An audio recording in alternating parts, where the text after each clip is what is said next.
How to unarchive post on Facebook app. First of all, open Facebook app, then make sure to sign in on your Facebook account.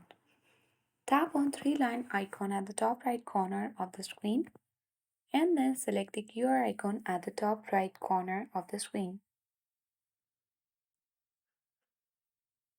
This will let you open the settings and privacy page where you have to scroll all the way down and select activity log under your activity.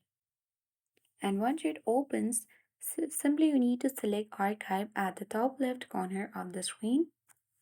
Now on this page you will see all the archive posts on Facebook applications.